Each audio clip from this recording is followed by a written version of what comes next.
حضور صلی اللہ علیہ وسلم کے زمانے میں جب نبوت کا دعوت نہیں دیے تھے، زمانے کفر میں لوگ بیت اللہ کی طواف کرتے تھے، اور بیت اللہ کو انہوں نے چھپایا تھا، تو وہ کیا ہے کہ آدھا ہی چھپایا تھا، کیونکہ وہ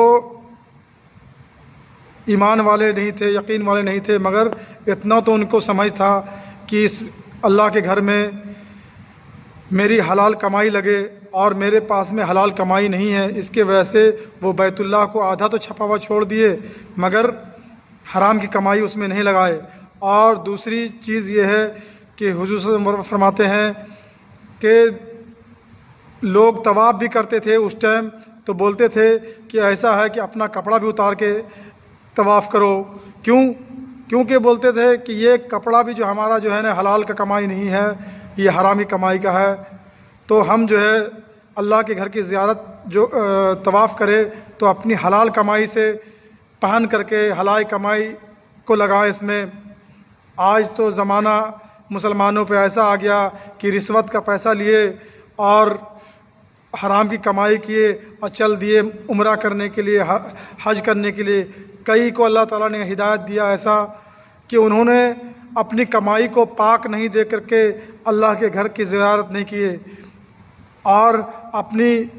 کمائی کرنے میں لگ گئے کہ اس کمائی حلال کمائی سے ہم اللہ کے گھر کی زیارت کریں گے۔ تو سب سے بڑا چیز ہے اللہ تعالیٰ کے یہاں تقویٰ، سب سے بڑا چیز ہے پرہیزگاری۔ اور اسلام تو اتنا آسان ہے کہ نیت پہ ہی نیکی مل جاتی ہے۔ اگر ہم غریب ہیں، ہمارے پاس میں کچھ بھی چیز مہیا نہیں ہے، اور ہمارے دل میں تڑپ ہے، فکر ہے، تو ہمارے دل میں تڑپ فکر سے ہی ہمیں حج کا ثواب مل جاتا ہے، عمرہ کا ثواب مل جاتا ہے، کیونکہ مالدار بنایا اللہ تعالیٰ نے اور سارا انتظام اللہ تعالیٰ نے کیے۔ تو یہ دنیا کے ابھی کیا ہے کہ ماحول ایسا بن گیا کہ نیک آدمی وہی ہے، پرہیزگار وہی ہے جو مالدار ہے، حالانکہ نیک اور پرہیزگار اور سب چیز میں کامیاب تو غریب ہے۔ بس تھوڑی سی بات کو غریب اگر سمجھ لے کہ غریبی تو حضور صلی اللہ علیہ وسلم کے طرف میں لے کے جاتا ہے، کتنا ہم غریب ہیں، اللہ کے رسول صلی اللہ علیہ وسلم سے زیادہ غریب نہیں، کتنا ہم پریشان ہیں۔ تو اگر ہم آقا سے محبت کرنے والے رہیں گے تو غریب سے زیادہ دنیا میں کامیاب نہیں ہو سکتا۔ صحابہ کرام رضی اللہ عنہم اجمعین کتنے غریب تھے، کتنا مالدار تھے۔ جو غریب تھے وہ تو غریب تھے ہی، کتنا مالدار تھے تو اپنی مالداری کو سائڈ کر کے، مالداری کو ہٹا کر کے غریبی میں، فاقہ مستی میں، پھٹے ہوئے کپڑے اور طرح طرح کے مطلب سنت پہ عمل کر کے دکھلائے۔ تو آج کیا ہے، علم والے لوگ جو ہے حضور صلی اللہ علیہ وسلم کی سیرت کو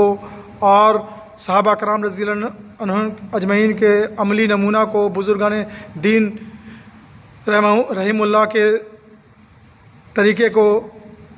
چھوڑ دیے، اس کی وجہ سے مسلمان پریشان ہے۔ مسلمان تو پریشان ہوتا ہی نہیں، مسلمان تو اللہ کا محتاج ہوتا ہے۔ آج مسلمان مال کا محتاج ہو گیا، طاقت کا محتاج ہو گیا۔ طاقت اور دولت اور مدد سب کچھ اللہ تعالیٰ کے ہاتھ میں۔ ہم جب کلمہ پڑھتے ہیں لا الہ الا اللہ، تو اس کا ہے کہ انکار کر دیے کسی سے کچھ نہیں ہوتا، جو ہوتا ہے ایک اللہ کی ذات سے ہوتا ہے۔ اب اس کو حاصل کرنے کے لیے دعا ہے اور کوشش ہے۔